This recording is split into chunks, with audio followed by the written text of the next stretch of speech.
All right, well, good afternoon, everyone. Welcome to another of our virtual career series, Elevate Career Hacks. Before we get started today, I just want to make everybody aware closed captioning is available. So should you wish to utilize this service, please visit the bottom of your Zoom toolbar and select the CC option and activate your subtitles. My colleague will now be dropping instructions as well into the chat. Should you need those, please follow those instructions and activate that at your leisure.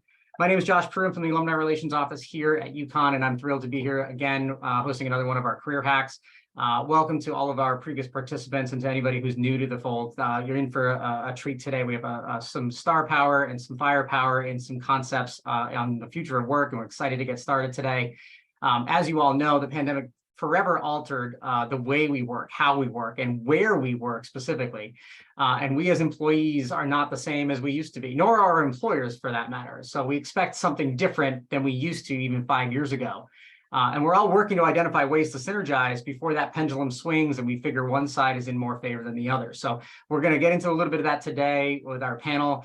So sit back, relax, and hopefully, enjoy a cup of coffee or your lunch today. And thank you for joining us.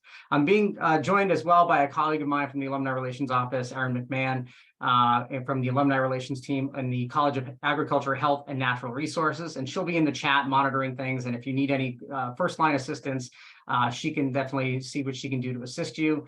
And obviously, if you have any questions, we can try to do our best to answer those. Second, the chat is open. So if you do have interest in communicating or chatting with each other and engaging in the topic as we go along, please feel free to throw that in there. We'll see if we can get some folks kind of engaged and connected over the course of the next hour. Next, if you do have questions that you'd like to ask our panelists, we ask you to please take that from the chat, actually drop it in that toolbar section that labeled Q&A for us. That way we can keep track of everything that's out there. We'll set up a queue, and that way our panelists and our moderator can basically have a clean line of all the information that we want to get to before the end of the program today. Now, as if I didn't have enough announcements, we are recording this. So if you've got to stop, got to run, take a phone call, you got to go pick up a cup of coffee, you got to do whatever you need to do, you can come back to this. We will send you the recording link when this is all said and done in a follow-up email. But as well, you can always go to our virtual library, which is hosted on YouTube. So just youtube.com/UConn alumni. You can check out all of the career hacks we've done, as well as other virtual events across the various event series that we do. Now, before turning it over to the panel, it's my pleasure to welcome in our moderator, one of my wonderful colleagues at UConn, somebody that I hope all of you have an opportunity to meet at some point in person. But Meg Warren is the Executive Director of the Office of External and Alumni Relations for the School of Business here at UConn. She joined the school in 2010 and has held several positions through the school, including the Graduate Career Development Team Director. She was the director of the full-time MBA program, and in 2021, she was asked to lead the School of Business's Office of External and Alumni Relations. In this role, she's leading the School of Business team to offer meaningful engagement opportunities, connecting the school's alumni, students, faculty, and staff with business leaders, community, and of course with each other. So this seems like a natural fit for Meg to jump in here. She's also a certified executive coach and a DISC facilitator and continues to enjoy coaching and instructing. She's a graduate of Bentley University with a BS in business. She also received a master's degree from the University of Hartford with an MS in organizational psychology. She's also an executive coaching certificate she's received from the Institute of Organizational Development. Meg, I could keep going because I know a lot more things about you, but totally embarrassing. I think that sets the table for our folks here to know that you're quite an expert. So thank you so much for joining us. Erin and I will jump off and we'll turn this over to you. Well, wow, that's humbling. Thank you so much, Josh. You could have just said, I love to talk and I love to ask questions. And so to be quite honest, I am so honored to even be invited to have this conversation with these three amazing alumni that I've gotten to know over the last few months. So it's really a privilege for me. This is obviously a hot topic. Future of work was a hot topic before the pandemic with all of the technology advances, et cetera. But a lot has changed in our society over the last few years that has also had an impact that business leaders and employees, we can't ignore that. So I think this is a really exciting time to have this conversation. I think we could have this conversation again in 3 months, 6 months, a year, and it's going to continue to evolve and change. But at this point in time, to have this conversation with our three esteemed alumni, like I said, is a real privilege, and I think it's going to be a real treat for our audience. What I'd like to do is have the alum introduce themselves. And before we jump into the conversation, what I'm asking them to do is not only share a little bit about who they are, maybe what school they graduated from at UConn, But also if they can add in, just to give our audience some perspective, in your organization, at least today, what are the expectations as far as work from home policy? Because a lot of what we'll be talking today about through the lens of the culture is the workforce, the workplace, all of that. So I know it changes. It's probably changed from last year, and it'll probably change a few more times in the near future. But as of today, what are the expectations where you sit? Do you have complete autonomy if you work from home or work in the office? Is it hybrid? Is it different across units? You're all from 3 large organizations. So if you could also share that with the audience, just so they have that background information, I think that would be helpful. And not too scientific, we'll go in alpha order. If we could have, I'll have Adam Duong, Rachel Forker, and then Allison Hobbs, if you could just introduce yourselves with that added information, then we're going to jump into this very timely conversation. So Adam, I'll turn it over to you first. Sure. Hi, everyone. And thank you again for having me come back to this alma mater of mine that I cherish so much. And so my name is Adam Duong, and I graduated UConn in 2016 from the School of Engineering and the School of Business, the MEM joint program. And I now work for Pfizer, overseeing our global operations, so our 80,000 colleagues around the world, and the colleague experience, specifically things like workplace design, our real estate footprint, commercial footprint, yeah, it's been a ride so far, and I just closed out the longest project I've been on is 5.5 years in this new headquarters that I'm sitting in. And so with that, right, I think what we're going to talk about today is that new way of working, or the future of work. And at Pfizer, we have a hybrid work model where we are expected to come in 2 to 3 days a week. Yeah. Right. Thank you, Adam. All right, Rachel, over to you. Hello, my name is Rachel Forker. I graduated from UConn in 2009 from the College of Liberal Arts and Sciences, and I am currently a Vice President of Learning and Development at Citibank here in New York. Citi's giant. Citi has over 200,000 people that work for the company. I think it's actually over 230,000 people. So when we think about work arrangements, we have a lot of different types of situations. So we have fully resident roles that are always in office. We have fully remote roles that are never in office. And then we have what the bulk of people get to enjoy these days, which is a hybrid system where we're in the office 3 days a week and at home 2 days a week. Now, there's a lot of different sites and a lot of different offices that Citi has. So sometimes there isn't enough space for everybody to come in 3 days a week. So in those sites, there might be different types of arrangements or an expectation that you only come in 1 or 2 days a week. So it really depends on where you are, what you do, and what your line of business is. So it's a huge part of what we think about and talk about at Citi. And actually my team that I am on is actually called Future of Work. So I am constantly thinking about, what does this mean? Not just the hybrid situation, but what does all of the changes in the labor market, in the economy, in the nature of business mean for our people? So really excited to have this conversation today. And I look forward to hearing all your questions, comments, and thoughts. Great. Thank you, Rachel. Allison.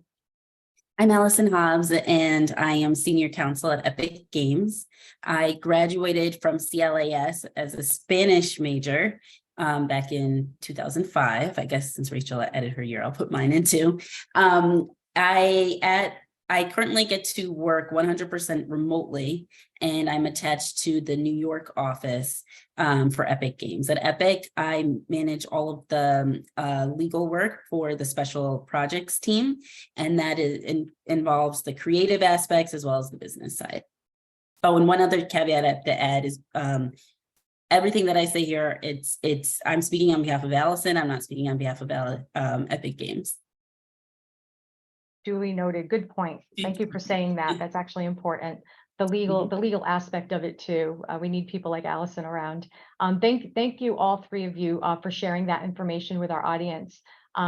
So the purpose of today is, bringing our audience up to speed, sharing with alumni, what's working well, what are some of the challenges / opportunities that you all have in your organizations. I also want to make sure that we not just leave the questions, the Q&A open for our audience, but I want to invite Rachel, Allison, and Adam, even like this is a conversation, right? So if you react to each other, if you have a question or follow-up question for each other, please chime in, because I think that, whatever you want to ask is probably something that our audience wants to learn as well. So please don't hesitate to jump in. I'm just here to guide the conversation. And also, again, so we're hoping for our audience that they're going to learn some things that they can bring back to the workplace, right? Like maybe there are some ideas that you're going to share that they can bring back to their leadership, or maybe just from an individual standpoint, it's a different way they can navigate their own career, because this is a challenging time. And we'll get into that today, right? How to be seen, how to manage and grow your own career in this new world that we're working in. So those are some things we're hoping to leave with our, our alumni and our audience with today. So we'll jump right in. These questions are for all of you. We'll start with the first one. I mean, I'm reading about, connectedness, belonging is really important. Again, we're looking through the lens of culture, and research shows that business success and effective performance is tied to employee engagement, the employee experience. Companies now even have chief employee experience officers now, right? So this is a strategy that's getting woven into these organizations. This just isn't a blip on the radar, right? This is something very intentional. So my question, I guess, for all of you, if you can share, is there something that your organization is doing, or even you as an individual, in these times of hybrid workforce, where not everybody is together every day like they used to be? What is a strategy or tactic that you're observing that has been effective at your organization? And share a little bit about it. Is it measurable? Is this just more observational, anecdotal? Anyone have anything that they can't wait to, I don't want to say brag about, but share with this audience? And I leave it open to any one of you to jump in. I'm happy to jump on first with this one. So a recurring theme throughout a lot of the anecdotes that I give is that Citi is a massive organization. And so I don't want to keep saying that, but you need to keep in your mind that when we think about employee experience and employee engagement, it varies so much depending on where you are and what you do. So I am located here in New York City at the headquarters, and at headquarters, it is constantly something that we think about, whether it is things within our own individual teams, whether it's cultural events, inclusion networks that are, headquarters wise, community days, things that go far beyond our day-to-day work are really thought about intentionally to increase and improve the employee experience overall. When it comes to the measurement aspect of it, it's so hard to measure effectiveness, because when it comes to retention or when it comes to satisfaction in the workplace, the number of variables that go into something like that are great, and they are varied, and it's very difficult to say yes, because of these engagement programs or cultural events, that people are staying longer, that they're choosing to look in Citi for different careers. What I will say is that every year we have a huge employee voice of the employee survey, and we do measure things like inclusion and how we feel coming to work and whatnot, and how we feel in our workplaces. So we do measure it once a year for the most part, but there are so many variables that contribute to the efficacy of some of those programs. That's interesting. So you are surveying. I was curious if you actually Yes. survey, and I'm also curious if, and anyone can answer this, or maybe it's more of a rhetorical question. Yeah, these are things I'd like. These are things I'd want as an employee. I'm not going to quit my job because of it, but I am going to put it on my wish list. So I'm wondering almost what that breaking point is where, attrition is becoming a challenge. I mean, talent acquisition is a challenge, clearly, but attrition is something that I'm imagining, I don't want to say mercenaries, but employees are saying, well, down the street, not just more money, but I get to work from home, more. Is that a real thing?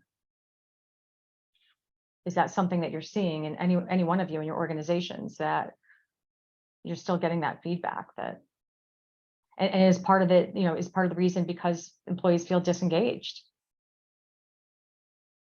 Allison, Adam, I don't want to jump in over you. Adam, you look like you're about to say something. No, I was just going to say, like, I think more and more, and somebody said this the other day, in a talk I was got to attend, is like things like the pandemic didn't necessarily alter behaviors at the fundamental level. It more so shone a light on and kind of emphasize some of the problems that are already existing, right? And so more and more, I think what the pandemic highlighted was our engagement with our companies, and this is something Pfizer has come to a realization too, is that it where you work is a very intentful and purposeful decision. And how does that fit into one's lifestyle? Because at the end of the day, every choice we make is essentially a lifestyle choice, right? Like, how do I want to live?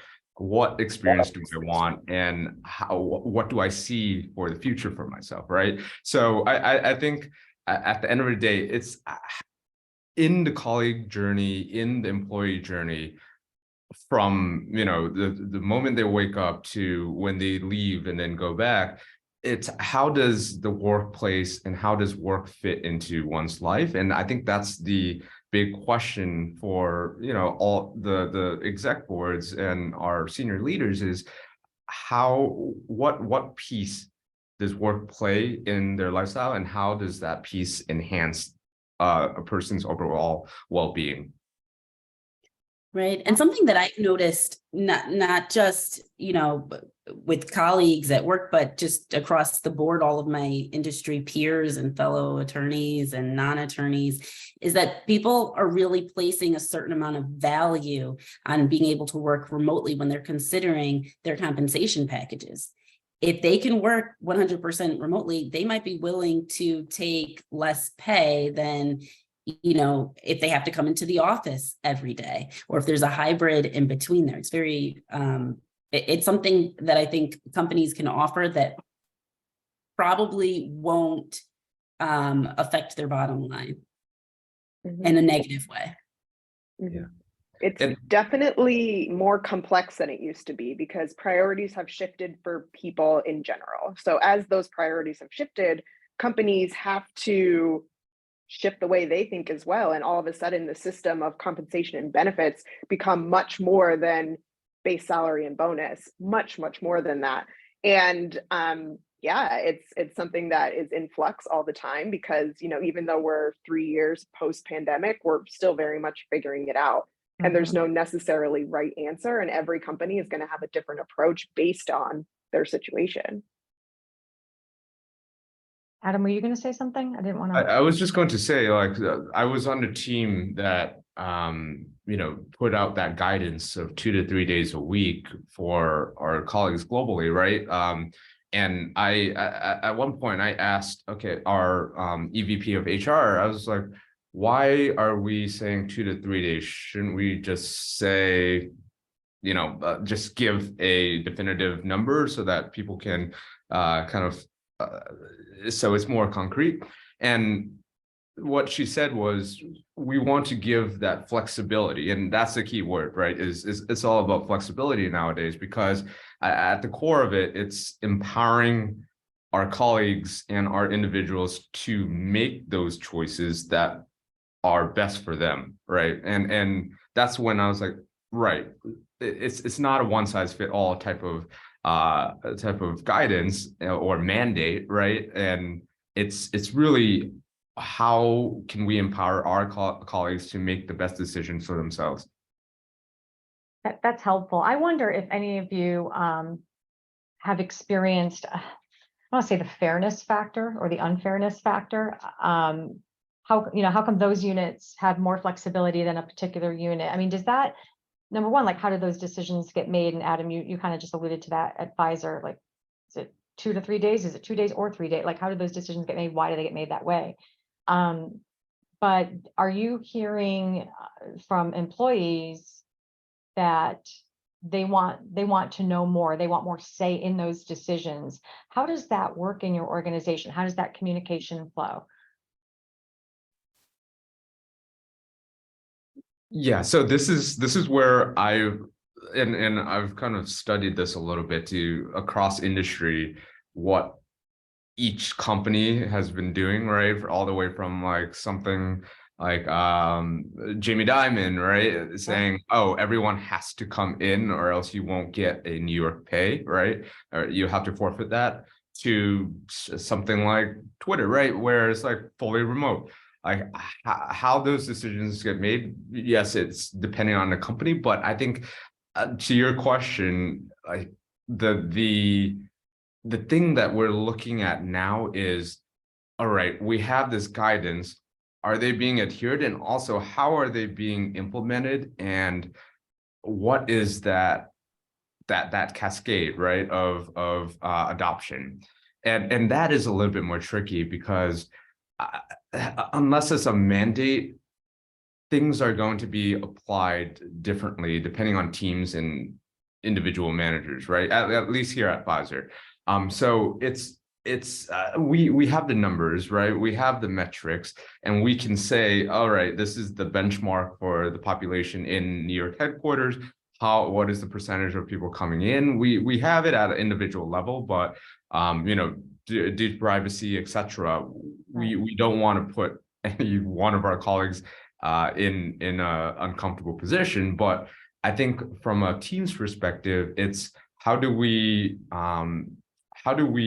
have that consistency across the board on how it's being implemented depending on the team. Yeah, I find that fascinating. Yeah, because it's just changing all the time, and and is it mandated or not mandated? It's guidance. Then there's the social pressure and expectation among colleagues. How come this one doesn't come in? That kind of thing, right? Like there's got to be a lot of that. Do any of your organizations offer support and training for managers / supervisors, managing in a hybrid workforce, for instance? Is that something that's formalized? Anything that you can share about that type of support? I can, because one of the main programs that my team has run here at Citi over the past 2 years is something called How We Work, and it's a hybrid work learning program. So we have different levels of learning. So whether you're an individual contributor, whether you're a manager of a team, or whether you're a manager of managers, we've laid out different tips, tricks, suggestions on how you do just that, how you change your style based on where you are and what your designation is and what your team is supposed to be doing. It's challenging because adoption over the entire population is something that's very difficult to get. And for example, if you work in a bank branch, you don't have the option to be hybrid. Like you work in a bank branch. If you're a customer service center representative in a different part of the world, like you may have very different expectations. So the challenge is, how do we lay out different expectations, knowing that they're going to be adopted differently in different situations? And while we do have like a formal learning program for it, it is really a discussion, an ongoing understanding of what is going to work for my team. What can I try and implement? But I think one of the most important mindset shifts that we have to consider, and we ask our managers to consider and our team leads to consider, is how am I going to do things differently? Because just trying to do what you used to do, the same old tactics and techniques in today's day and age, probably isn't going to yield the same results as it once did. So how can we get people to think differently? And how can we get people to do just one thing, in a new way with a new approach? So it's definitely slow moving adoption. But like you said, that there's certain things that will be catalysts for adoption, whether it's social pressure or whether it's mandates or what have you. So it's a journey. Thank you, Rachel.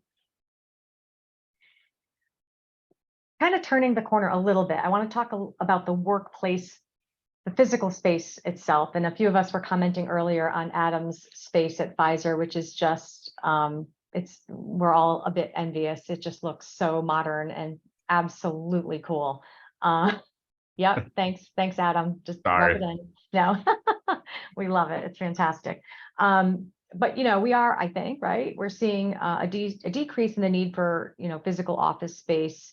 Some companies are even doing 100% hoteling. Some people don't have assigned offices anymore, right? Things like that. So I'd love to get some input from the panelists on how your company is addressing the change, if you will, in physical environment.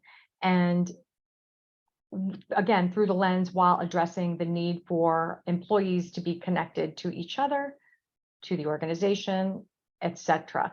Anyone want to walk through like what have some of the significant changes been in the last couple of years? And Adam, maybe we'll start with you, just knowing that at Pfizer there's been a lot going on there. Yeah, so we actually made the decision to move headquarters from 42nd Street to Hudson Yards, where I'm sitting now, right before the pandemic. And you know, we our old, believe it or not, Pfizer used to be the largest real estate and landowner in Manhattan before we started selling off our sites, because we no longer were in the game of real estate. We are in the game of, you know, the business of medicine and life-changing therapy. So that was a decision, and I think that's a trend across industries, right? Is that unless you're a real estate management firm or a developer, there's so much risk with owning property, especially here in New York. Now, we made that decision a long time ago, and then pandemic hit, and then we're like, oh crap, did we make a bad decision? Because, you know, commercial real estate isn't doing so hot right now, right? I just saw an updated figure around like 30 to 40% of commercial real estate is just sitting empty across the globe, right?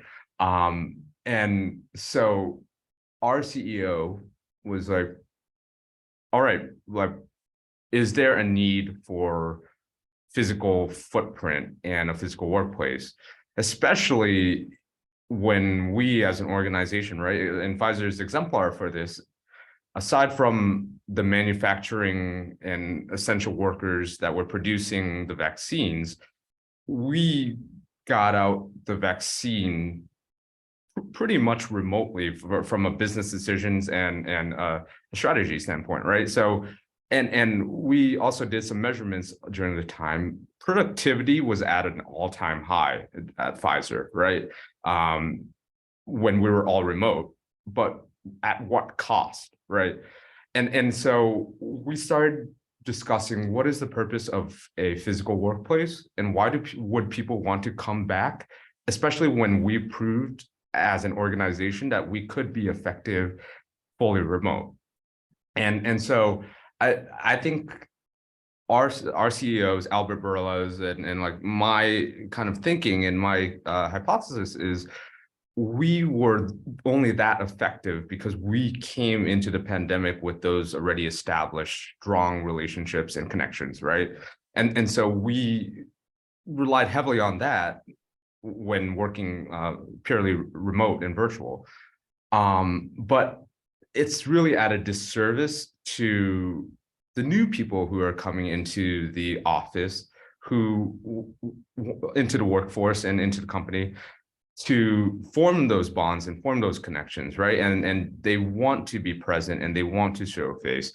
And I also asked one of my professors when I was in grad school, can culture be fully optimal without a physical space? And he didn't believe so. And of course, there's a lot of debate around this, but I think there's truth to that, right? Because we are just behaviorally, we want to have that interpersonal connection.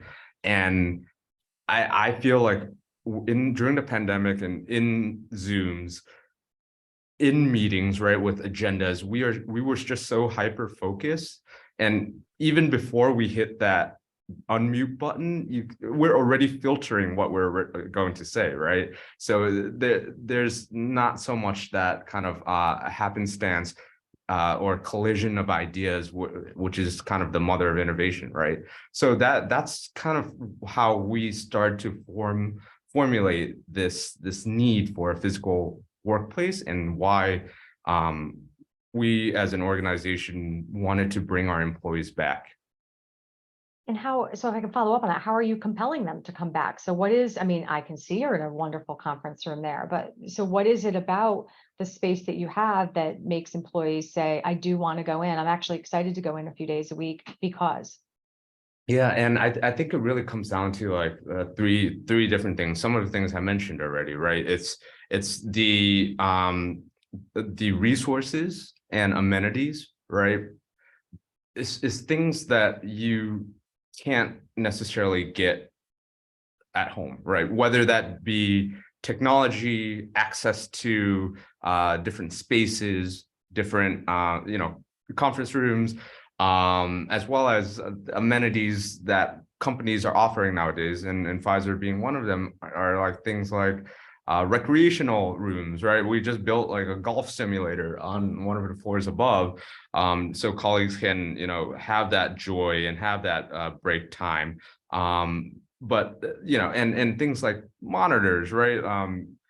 I think having this work environment, and I think people come in, and the third piece of it is the interpersonal connections, right?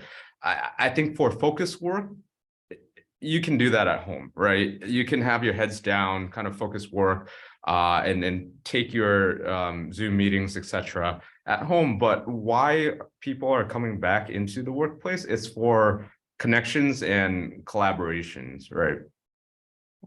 Right, Yeah. no, I agree. I want to jump in that we have a couple of questions coming in related to this topic from our audience. Kevin asks a question. With your hybrid working strategies, have you done away with assigned seating in favor of leveraging seats? And have you been successful in reducing your real estate footprint based on this? Is this playing into your lease renewals and providing an opportunity to reduce footprint? It sounds like somebody, Kevin has a real estate background. Kevin knows what he's talking about. Yeah, so I can answer really quick, and I don't mean to be taking up all this space, but here at Pfizer, we did that analysis and we decided to go to a 1.5 to 1 desk ratio. And it's not assigned, it's a whole open hoteling hot desking situation where you come in, you can see which desks are available, and we actually have sensors on the desk that on a screen you can see where it's red, where it's green, so that you can go to your neighborhood with the different business units and functions and teams that you usually work with. So that has helped because colleagues aren't coming in every single day now. So being able to have that oversubscribed model optimizes that number and that kind of utilization of desks that we've found. And on a daily basis, around like 40 to 60% of our colleagues come in, at least here in the new headquarters. So what we've have found too is like now that we built this new headquarters, is our other sites that are suffering, because once they visited this new workplace, they don't want to go back to a workplace that is not at that level, right? So that's something we're currently working on. That's great. Allison or Rachel, did you have anything you want to add to that, or? Yeah, I wanted to add to the discussion that we were having before about the importance of going into the office and the benefit that can have for the employees in terms of career building and also their day-to-day job. And I think Adam was getting at this too. And it's that when you're at home, it can feel like you're a bit disconnected from the others in the office. And there may only be a certain amount of people that you interact with on the day-to-day or at all. And so even reaching out to those people and extending an invitation for lunch or to meet up is still limiting. But if you have a space, like as Pfizer has, as Epic has, as City has, where that if you go to, all of your coworkers are going to be there from all levels that you may have met before, haven't met before, and you don't know who you're going to run into, it opens up the door and the opportunity to not just talk to more people, because people might still be very busy, but to see how people interact with one another, see how some of the stakeholders and key people conduct themselves, how they dress when they're in the office, all of those things that can help you build yourself up professionally and will make a huge difference in your career. Thank you, Allison. Rachel, were you? I just gonna say I couldn't agree more. I Yeah. think like I'm not a financial services expert in any stretch of the word, but being here, coming here gives me the opportunity to observe, and it gives me the opportunity to kind of take in my surroundings a little bit and start to meet people that I would not in the course of my normal day-to-day work. And that becomes so important as you're trying to grow your career and as you're trying to deepen your understanding of the business for sure. So yeah, I couldn't agree more with that.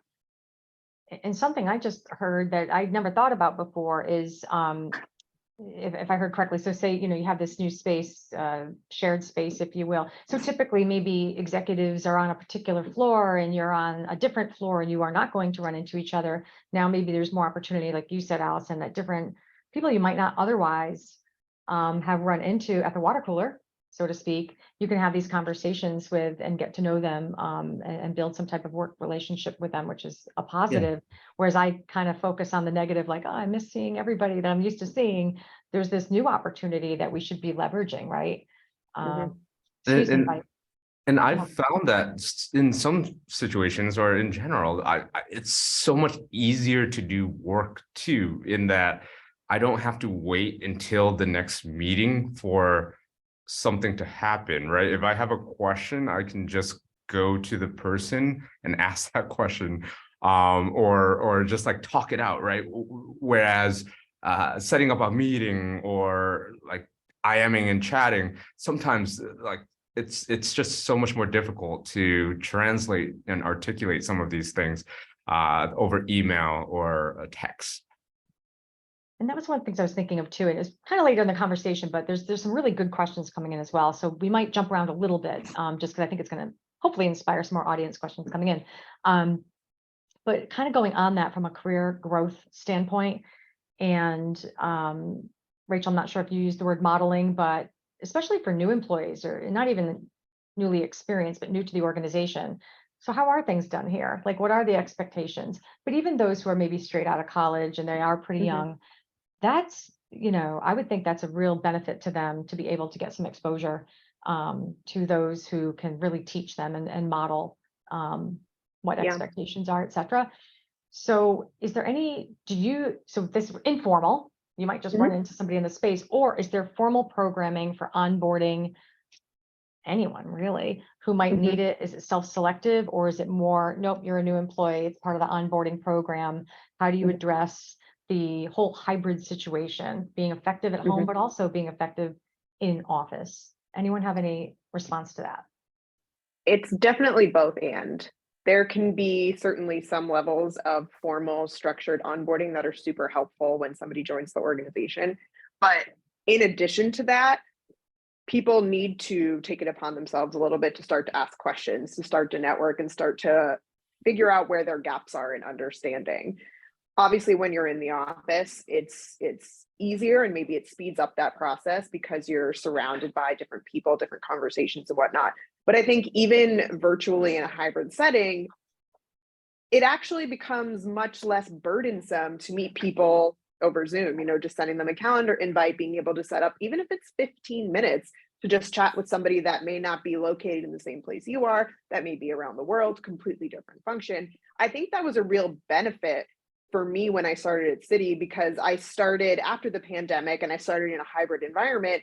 And because I'm on a global team already, it was on me, and it was my responsibility to start to make inroads with different people, places, and things. So while I was given guidance and while I was set up with some introductions to people, it was then very easy for me to set up ways in which to chat, meet with them that would help further my understanding of what my role is in comparison to theirs, what my team does in comparison to theirs, and keep those relationships going. So, I think that I don't want to discount what you can get done at home. Yes, I'm an extrovert. I love going into the office. Working fully remote has never been on my to-do list, but I've really come to appreciate what I can get done at home and how I can still build relationships at home when I'm not physically present. So I don't want to make it seem like there aren't really strong benefits to it as well, that kind of reduce barriers that used to exist. That's great. Did anyone else want to add to that? Yeah, no, it's also about there's each method of communication offers different values to us, and there's so many different benefits, and you can be strategic in choosing which one you want to use to achieve your desired result. You know, for example, if you want to have a very candid conversation with someone, you're probably going to get solicit the most candid response from an in-person face-to-face, you know, less so with email, and, you know, probably a little bit more somewhere in between with a phone conversation, because people, whether they're thinking about it intentionally or subconsciously, they know that there's a certain footprint that'll be left if it's an email and it's in writing. It can be sent all around. If it's a phone conversation, how do you know that it's not being recorded, you know? And in person, I think it's less likely that someone's going to show up with a wire to ask you your question. So just different ways that you can be strategic with those things. Again, the legal perspective. I love it. So there's a word that neither of Rachel nor Allison used. So my question is going to be somewhat rhetorical here. Do people want to help? You're asking to meet somebody virtually or bump into them in person, somebody you haven't met yet. Generally, are you finding that your colleagues, whether they're in the office or around the world, they are warm and receptive to your request to talk? I'd say assume the answer is definitely. yes. Yeah. That word that nobody likes to use is networking. And so just throwing that out there. But it really, right, it is about having conversation. And I think, you know, we're in a warm environment here. We're all, or probably most of us are alumni, not all of us, but just a plug and a reminder that I couldn't agree more, that reaching out to people within your organization, either in the same city or around the world, oh my gosh, take advantage of that. And if not your organization, there's the entire, and I'm sure Josh and Aaron would agree with me, there's the entire Husky network. There's no excuse. Like now, you can just pick up a Zoom or a Teams and just say, can we have a quick chat? I saw your profile on LinkedIn, and what you do sounds really interesting. I want to learn more. So that's my little plug for the moment. But I'm going to go on to some other, we have some other great questions here. So I just want to make sure our audience knows that we're paying attention to the Q&A. Davida asks a question. It's actually about cybersecurity and personal devices.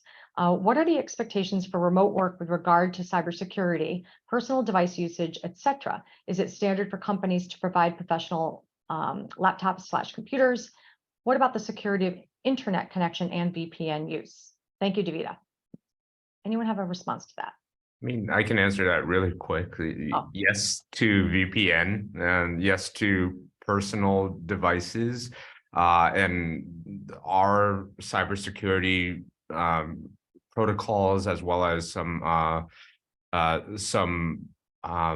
policies, right, are really stringent in that everything is so well protected as far as PI and sensitive information goes.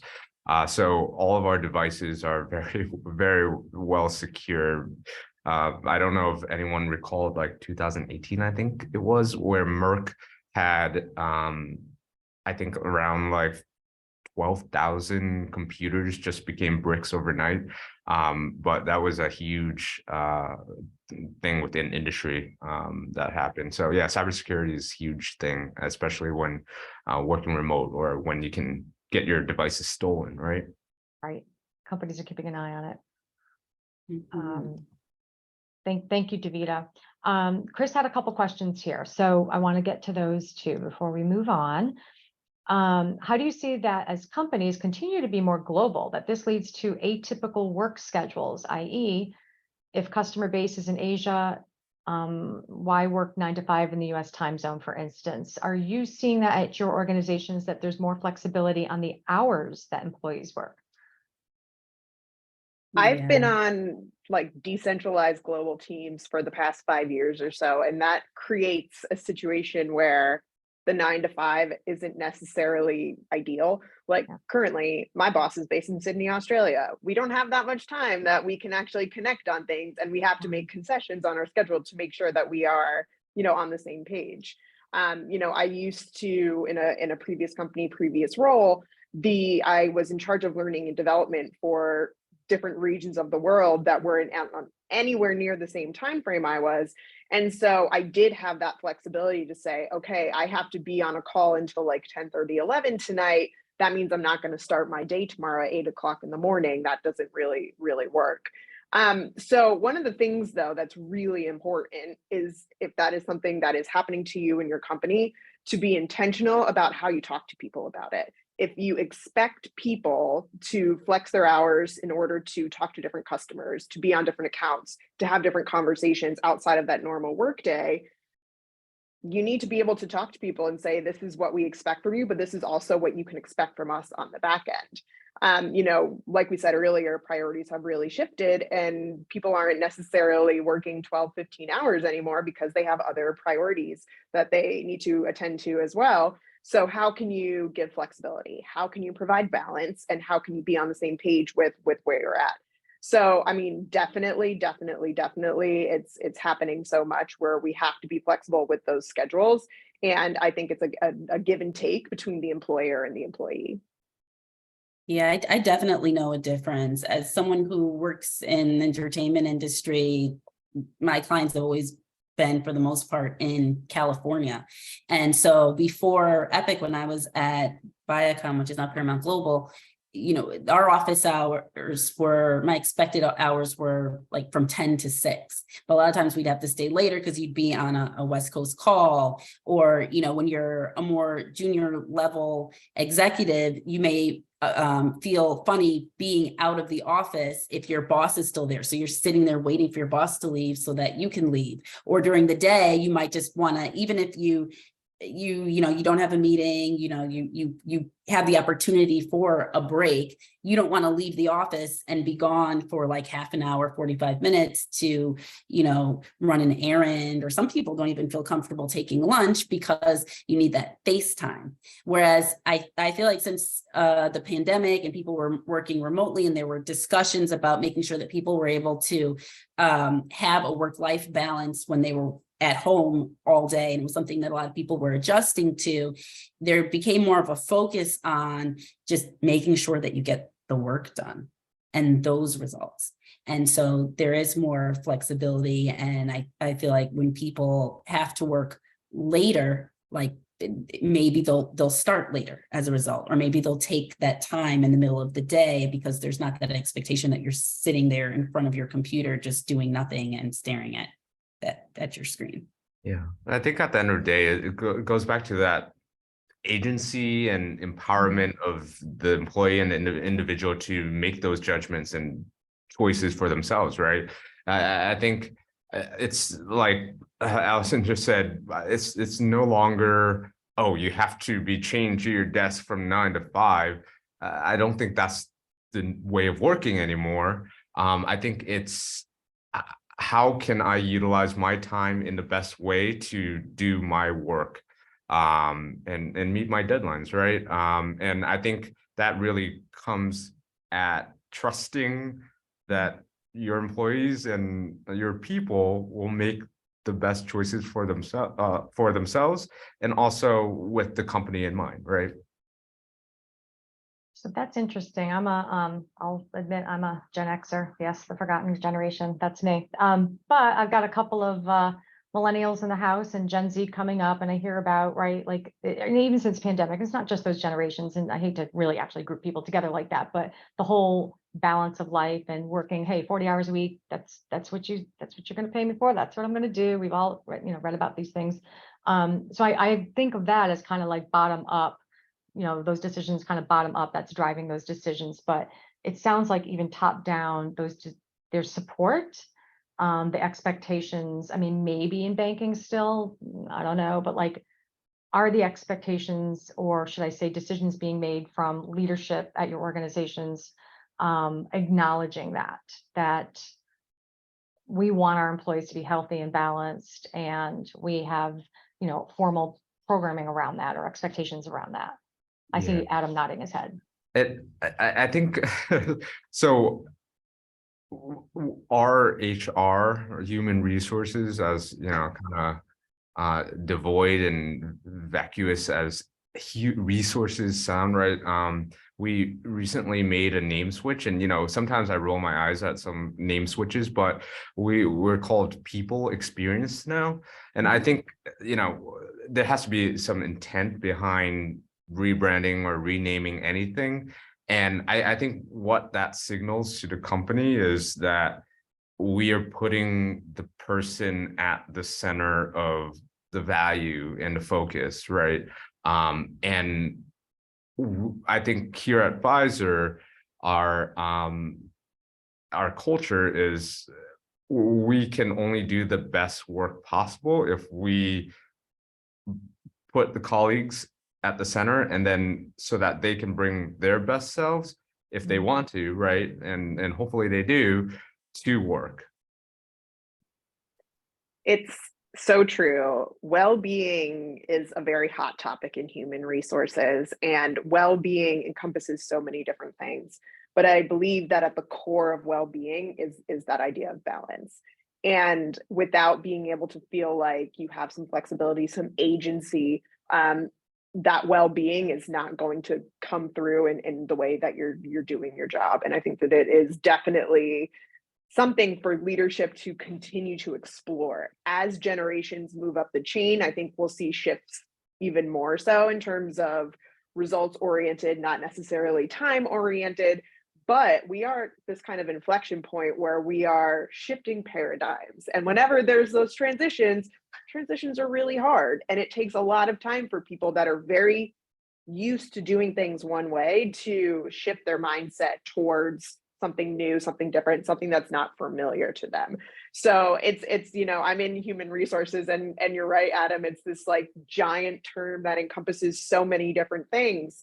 But ways of working are something that we think about all the time and something that are top of mind. And I have been really impressed with Citi, certainly since I've been here, in terms of how they're acknowledging the shifts and how they're going to happen, especially in financial services, which are slow industries to change. And it takes a long time to implement these different kinds of ideas and shifts.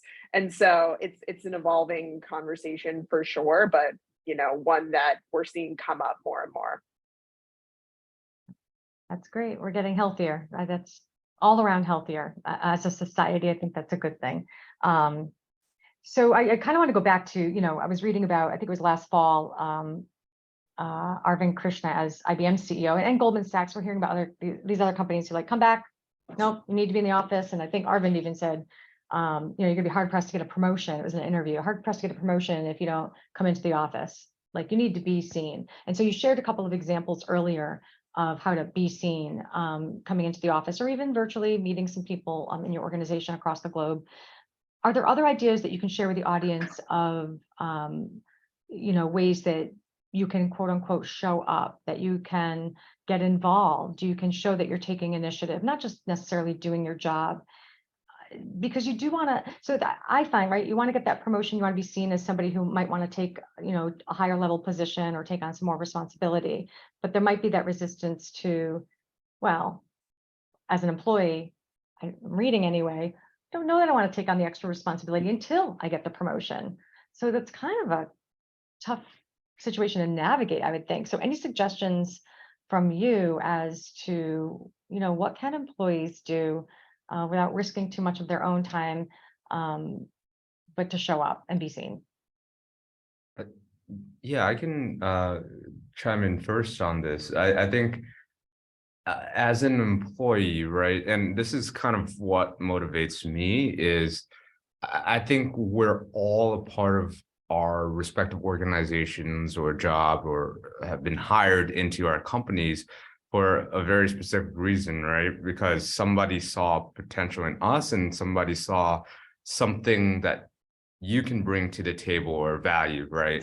And I think answering what, or kind of discovering what that something is and what value or unique perspective, and this all comes into D&I and diversity, and I think your unique experiences, your unique background, your unique point of view is what brings value to your company, right? And being able to hone in on that and bring that to the table, and also utilize and kind of double down on that. I think that is what makes somebody memorable or valuable as a part of a team or an organization. So I think answering what your unique contribution is I think a way of being seen. Yeah, I think also it's deciding who it is that you need to be to achieve what it is that you want, and then becoming that person, and risking your time, because you're investing in yourself. And whether someone sees that within your organization or elsewhere, it will be seen, because that's who you've become, that's who you are, and it will emanate from you. So I think that you should raise your hand to take on extra initiatives at work, even if it's doesn't mean necessarily that you'll get a promotion, because you're building your resume. That's something else that you can put on there. You should raise your hand to take on responsibilities outside of work by joining different organizations and even non-for-profits. You should be involved in the UConn alumni, network, volunteering there. If you can, sometimes even doing like charitable donations, if you can do that, that's a good way to get visibility. Making sure that you're accurate, like you're documenting what you've been doing. Make sure photos are being taken, highlight your activities, not just on LinkedIn, but across all your social media platforms, and be very aware of your brand and how you're coming across, and also being nice to everyone, because going back to what Meg was talking about with networking, your network is your net worth. And I think that's what people say, and making sure that you are pouring into your network as well, reaching out to them, seeing what it is that they want, so you can all, build yourselves up together. I One love of that. the- Rachel, you going to jump in? Yes. Yeah.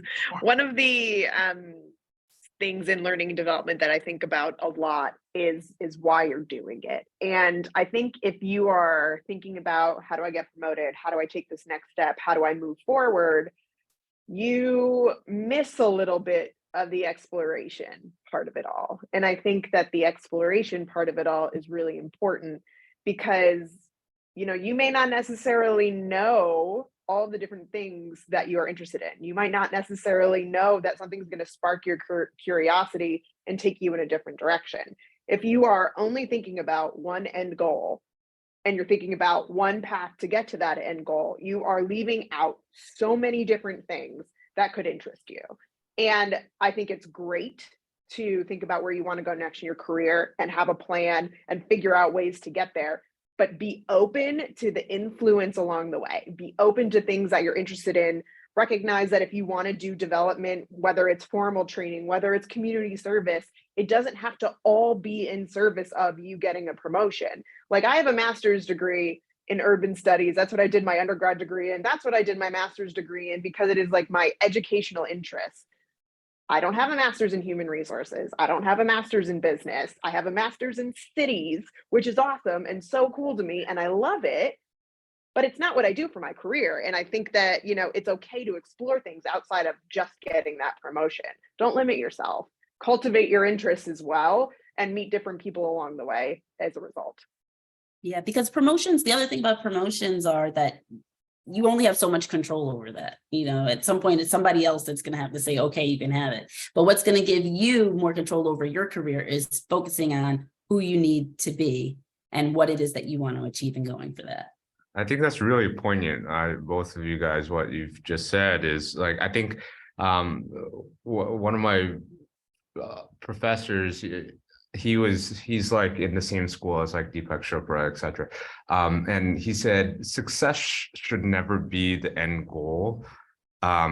You should define what success means for yourself, and chase after that. But money and promotions and what you define as success, that will all come if you fulfill what is at your core what your purpose is, right? And I think I thought that was really poignant in that that should never be the end goal. That should be the kind of secondary aftermath of what you achieve, what your definition of true success is, right?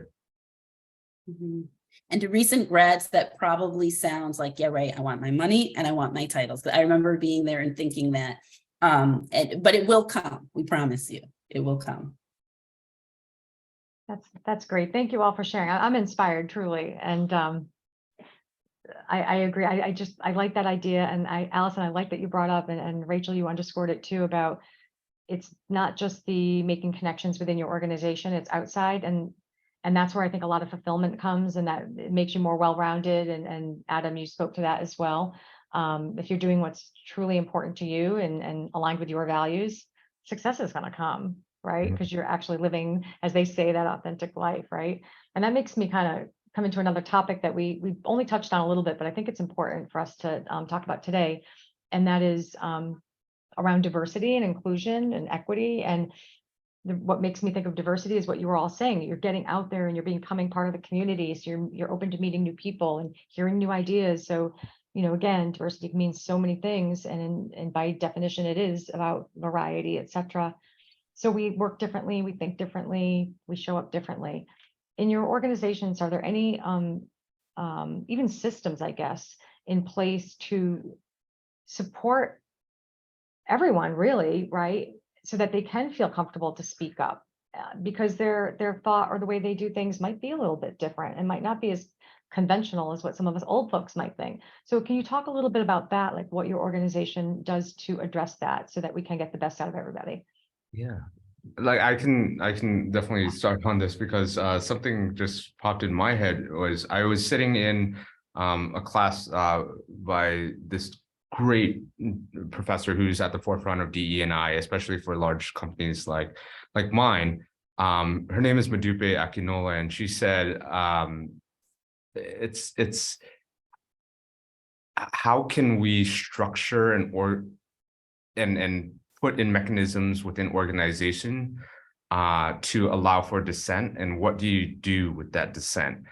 And I thought that was really poignant. I thought that was kind of like an epiphany for me, because here I was thinking like agreement is great, right?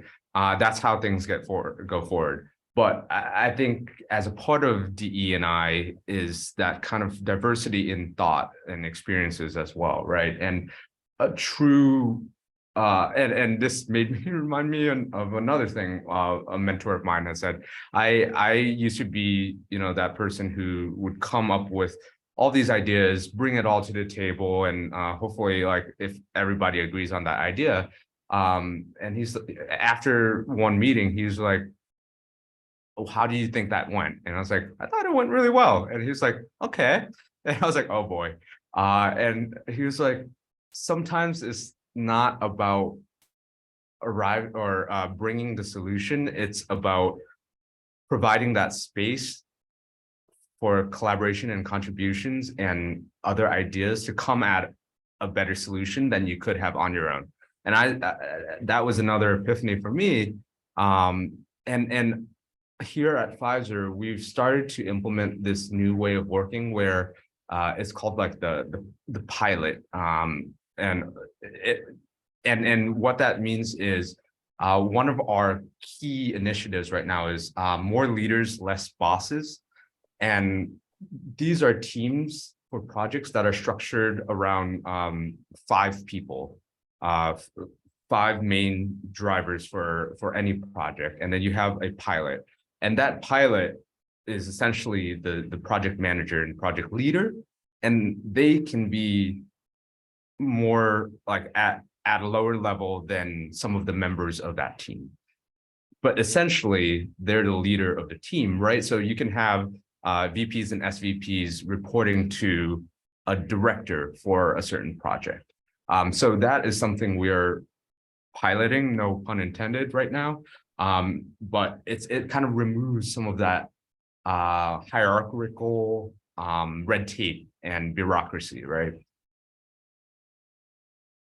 That I want to hear more about that, if you don't mind, as that goes, super as you cool. work that out. Doesn't that sound so cool? Yeah, that's really cool.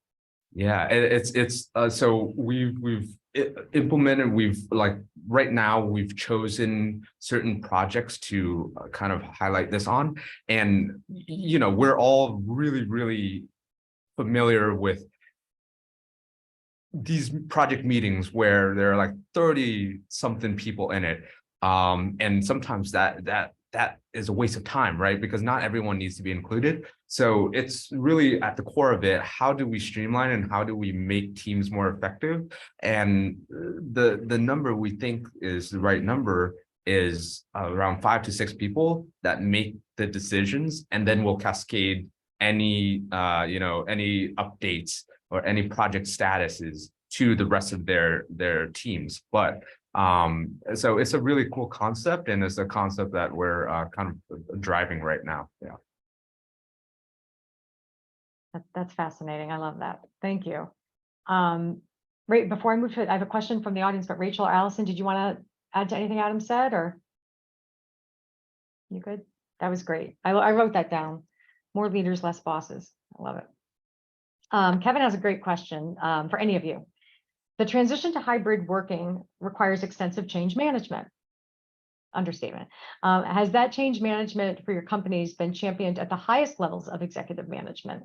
And are your executives practicing what they preach, i.e. utilizing unassigned seating as an example? Or does the executive level retain dedicated seating while others are expected to embrace the hybrid model / unassigned workspaces? Such a good question, because with all of the changes, it has been very interesting to see how different executive populations adhere or don't adhere to different pieces of it. One of the things with change management that I think is really important to remember and to think about is that it's a curve, and people are going to be at different places along the curve at different times. And therefore, the way you talk about things and the way you engage people is going to be different based on where they are along the curve.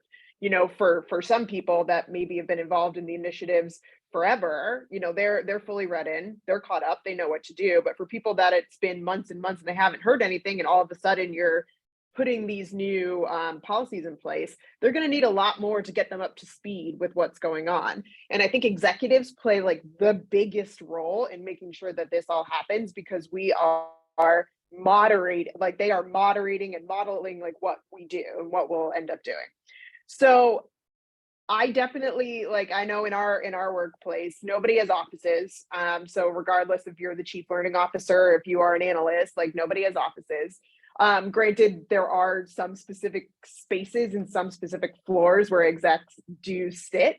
But generally speaking, I love the fact that on my floor at City, I see the chief learning officer, I see the head of DEI, I'm, you know, like riding in the elevator with these people. And that's a really cool thing to be able to do, just to say hi and start to, you know, have a familiar face in the office, even though they're, you know, part of the executive management team of the company. So I do admire how that has been happening as well, but it's definitely it's a challenge, I think, and I applaud leadership who are really modeling those behaviors to other people.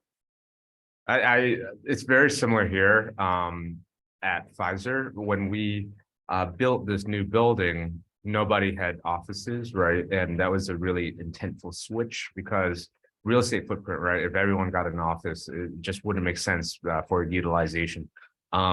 So our CEO said to our executive team, because every one of our colleagues is sitting in open space, we should too. So our executive team and our exec board, our C-suite, they don't have offices either, and they sit in open space. Granted, their open space is really nice, but it's more of a symbol, right? And it's more of a signal of equity to the rest of the organization, more so than anything. And I think having that clear line of sight and having that visibility as the executives, it's enterprise wide, right? And the impacts and effects of that is far reaching. I have a question. I'm going to go back to something you said earlier. It came from one of the participants. This is for you, Adam, about piloting. Yeah. I love this question. Regarding the concept of piloting a project or team, does the financial compensation match the level of responsibility, even if the quote unquote pilot is not senior management? Well, wouldn't that be nice if Isn't we that all great? got paid what we do and the work that we produce 100% of the time? So so I would love for that to be the case, right? But like at the same time, sometimes leadership is agnostic to level and pay, right? And I think that's at the core of what this new model is about. It's about how can you manage teams and how can you demonstrate leadership regardless of what your title or pay is. Obviously that would be nice. I got paid as much as my CEO sometimes, but I think it's more of creating that culture of cutting the red tape and taking on leadership within teams, regardless of where you sit. That's great. Yeah. Hopefully the lift is the experience itself. Right. And Going back to something we spoke about earlier in terms of how do you start to get yourself known and whatnot, like that's a really good example of how you do that a little bit more organically, where you have something in place like the pilot program and you are stepping up into this leadership role, even though you're not necessarily title wise or experience wise at that level. That's like, capitalizing on the opportunity that's presented to you. Great. Thank you. So I just had a couple things. I'm watching the time. It's about 1:15. So I have a question about, so this new work world that we're in, hybrid, virtual, all of that, and all the digital technology we have. Are there some things that, to the panelists, that you recommend that we do in person whenever possible? Just kind of like ways of engagement, new ways of engagement, expectations that you could share with the audience, your recommendations. What should be reserved for in person as much as possible? Like I'll go back on what I said before, collaboration and those connections, right? Like anything that like workshops, right? Or sure, like team building, right? Because like sometimes I roll my eyes at like team dinners that I have to go to, but I never regret going to those, right? It's always the idea that is like, oh great, I have to go bowling. But once I'm there, it's fantastic. But I think work-wise, it's those ideation sessions, it's those creation sessions, it's the workshops that are really effective to and attuned to in-person type of work, right? Because that's where the innovation comes from, is those collision of ideas that don't necessarily happen as organically over Zoom. Yep. Brainstorming for sure. And brainstorming can look really differently for the group of people. It can be formal, it can be informal, it can be something that you can prepare for in advance. It can be something that's off the cuff, but kind of mixing that up depending on who you're working with and who's in the office, I think is such a good idea, because you're going to get a whole wealth of feedback from people in real time, which can be really beneficial to moving things forward or changing course or what have you. For sure, I think brainstorming is what I tend to do most in person. Yeah, and sometimes it's like if you're working on something that's a bit more complex, it might make more sense to do that from the office, because if you have to ask someone questions, it's not like it feels less interruptive and intrusive to just, say to the person in the desk next to you or the person across the hall whose office door happens to be open, just bouncing an idea off of them, then picking up the phone and calling them and perhaps interrupting them because you don't know what they're working on, or having to schedule a formal, Zoom session or something. One of the things Rachel, about the pandemic that I really liked is that our personal lives kind of came into work a little bit more, and it wasn't so cut and dry, like, oh, you're in the office, you're doing work, you're home, you're involved in your personal life. And not to say that everybody should you know, fully give all the personal information they want to. Everybody has what they're comfortable with and what they're willing to share. But in this hybrid world, still keeping up with some of those personal catch-up chats, I think is super valuable. You can do that over Zoom or in person, but if you see somebody at work and you're just like, hey, how are you? How's life? It doesn't always have to be just super hyper focused on the deliverable. Mhm. Mhm. And I think like the virtual meetings, right? When the cat goes across the keyboard, I didn't know you had a cat. Like there's certain things from, you know, that you're willing to share in your background. I think that does kind of help with a connection. You know, there might be something you have in common or just something you didn't know, to build those relationships. The only other thing I was thinking of as far as maybe in person, and I'm not sure if the panelists agree or not, but you know, there is a difficult conversation to have, you know, if it's possible to do that in person, or you're trying to negotiate a particular situation, maybe those are better in person.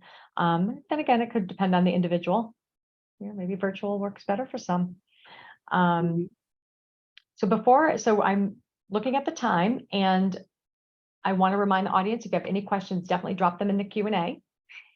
And what I'm going to do now is have the panelists share, because this is just there's so much change and evolution going on, and it can, like I said earlier, it's exciting, it can be a little daunting for some of us, but I think there's a lot of positive and a lot of hope, and there's a lot of good stuff to come. But I'd love to give the panelists an opportunity to share either words of wisdom, encouragement, what have you, with our audience, you know, as we all look forward to just knowing that, again, we could have this conversation in a few months. It's probably going to be quite different. But any words that any of you would like to share, and I'll let you jump in as you wish. Whoever wants to go first.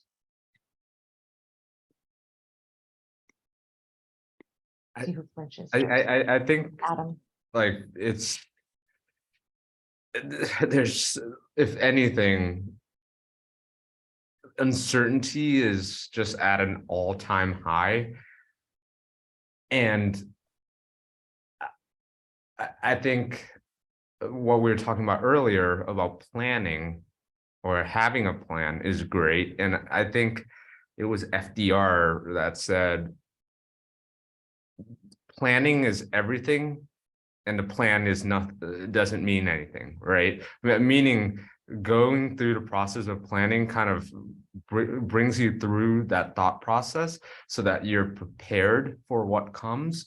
But the plan you can just toss in the trash, because very rarely does anything really go to plan, right? So I think having this whole theme about flexibility is also us being flexible too, right? To what comes and taking it one day at a time. I think I was talking to one of my friends about this the other day. I'm like, gosh, part of growing up is realizing that we're all just figuring it out as we go, right?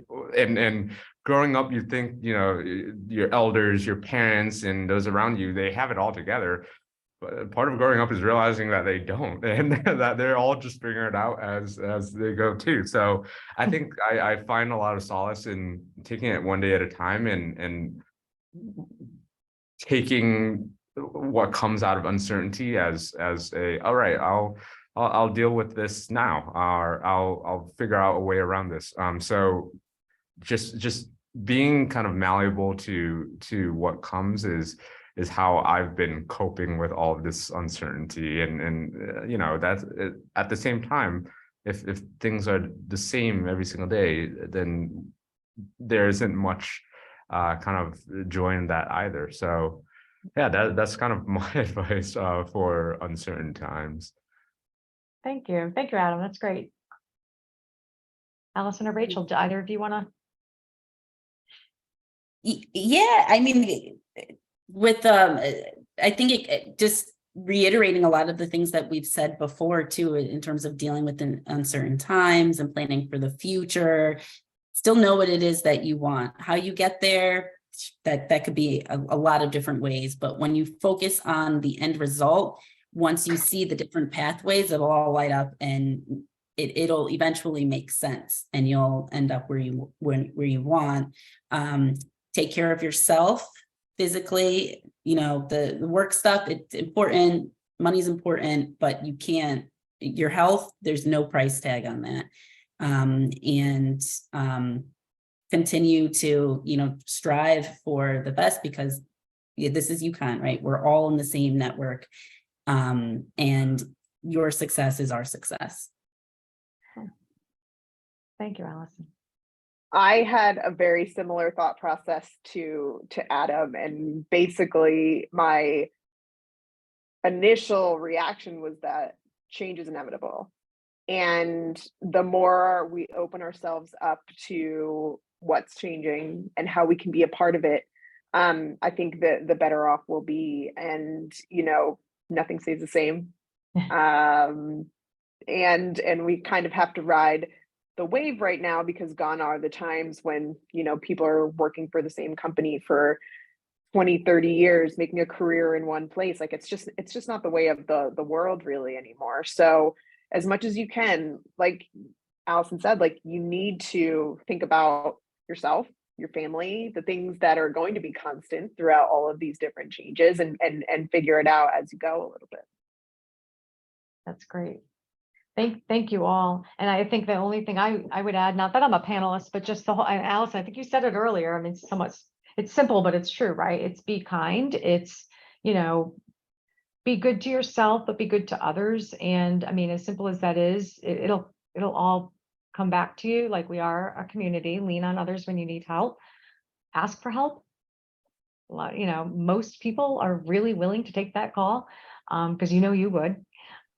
So I just think keeping that in mind when this all gets kind of a little daunting, and we're all just, the only thing we're sure of is the uncertainty. We can all rely on each other, and we're so lucky to have this community. Before I bid adieu, I want to go to Erin McMahon to see, are there any questions that we haven't answered in the Q&A?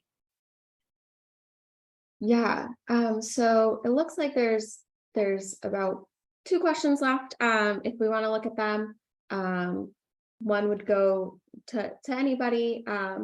Do you feel like working in the office 5 days a week is paramount to finding success, or do you think hybrid is okay in that space? I don't, so for me, I don't think 5 days, well, depending on who you are and the nature of your job, obviously, right?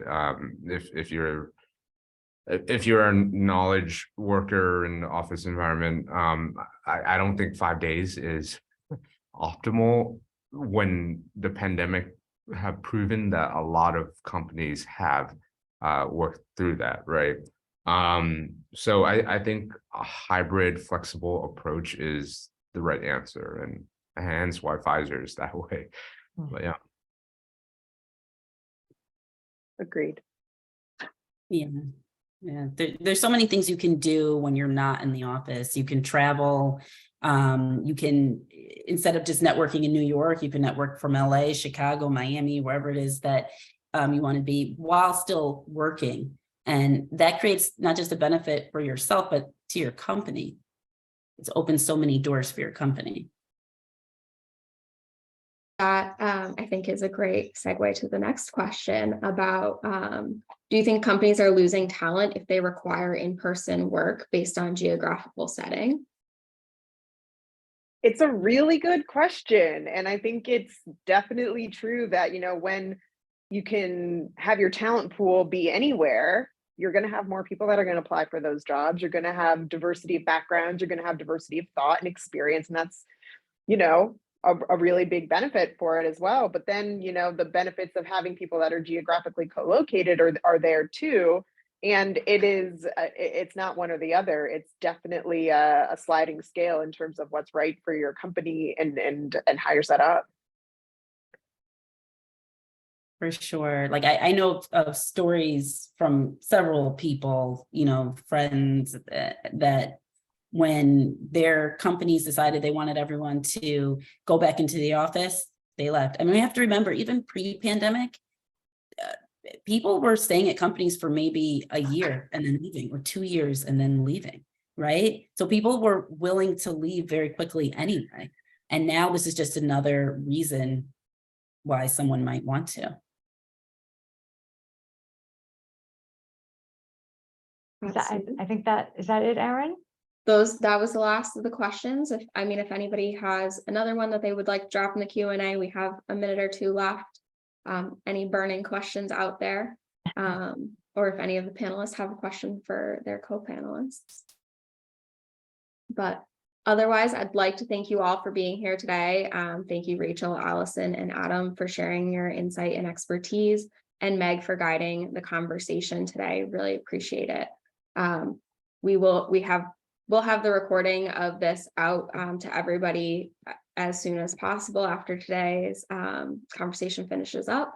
But otherwise, I'd really like to thank you all for being here and joining us today. Thank you. And as always, go Huskies. Go Go Go Huskies. Huskies, that's right. Good